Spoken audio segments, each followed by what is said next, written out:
If you are thinking about starting a homemade chocolate business, I want to save you months of frustration, costly mistakes, and unnecessary confusion. Because after more than a decade in this industry, I've realized that most people focus on the wrong things when starting a chocolate business.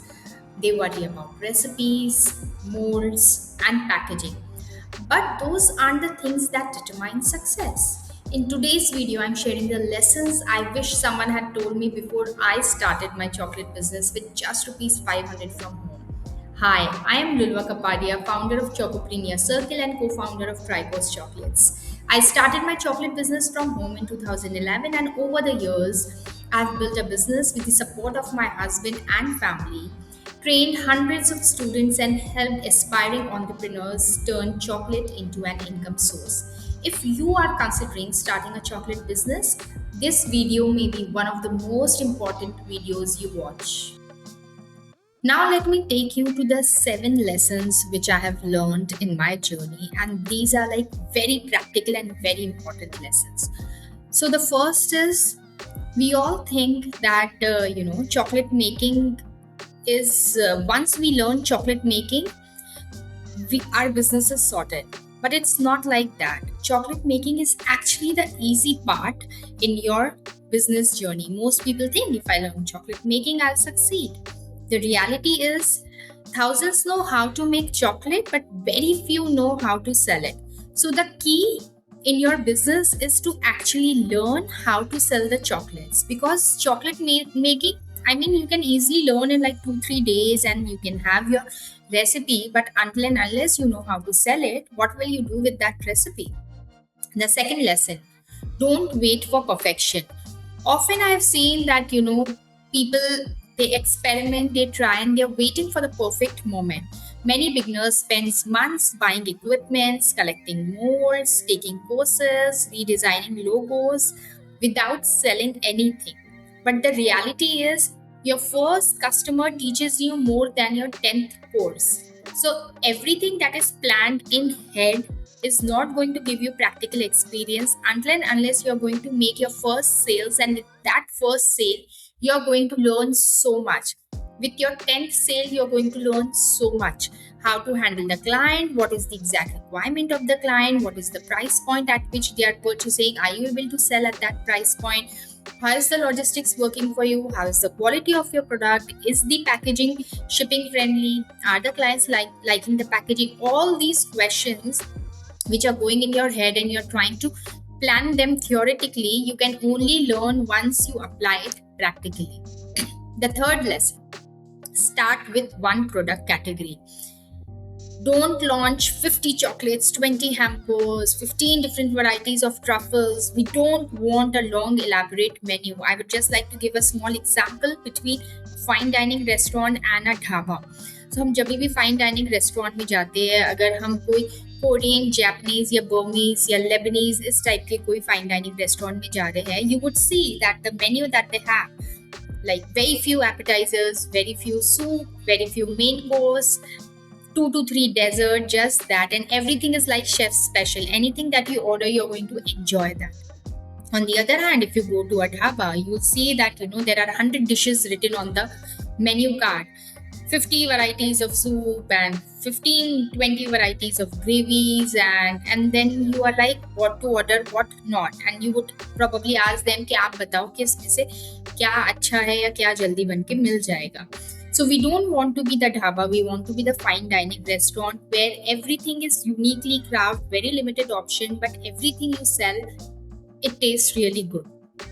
Start simple, become known for something, and then expand. It is very important that you have your signature recipe and you are known by that product. For example, there is a particular brownie that you make amazing, and then people should recognize you by that name. Whenever they require the brownie, they should tell your name. Oh, Priya, ये brownie तो Priya की best है, let's call it from her. Oh, ये cookies तो ये बहुत अच्छा बनाती है, let's call it from her. So you should be known for your signature recipe. So start with one product, Just have two three variants around it, and gradually when you grow, when you have more customers to sell, you can introduce the products. There is no point having 50 varieties of products and no customers. And the fourth lesson is know who you are selling to. It is very important to know your audience. आप किसको अपना product बेचने वाले हो. Before making the products, ask who is my customer. Examples can be कि आप corporate gifting में जा रहे हो, आप कॉर्पोरेट्स को सेल करने वाले हो, आप मदर्स के लिए कुछ बना रहे हो, किड्स के लिए कुछ आपने बनाया है मेन्यू, और या फिर आप प्रीमियम गिफ्टिंग में जा रहे हो जहाँ पे आप सिर्फ बॉन्बॉन्स एंड ट्रफल्स बना रहे हो, और फेस्टिवल बायर्स जो है जो B2B बाइंग करते हैं फेस्टिवल टाइम पे, आप उनको पिच करने वाले हो. Who is your customer? Because that would depend what your product is, what the quantum of the product would look like, what the packaging would look like, how the pricing of your product is going to be. It will all depend if you know your target audience and आपको अगर clearly पता है कि मैं ये product इनको बेचने के लिए बना रही हूँ. That's it. The next lesson is understand the business side.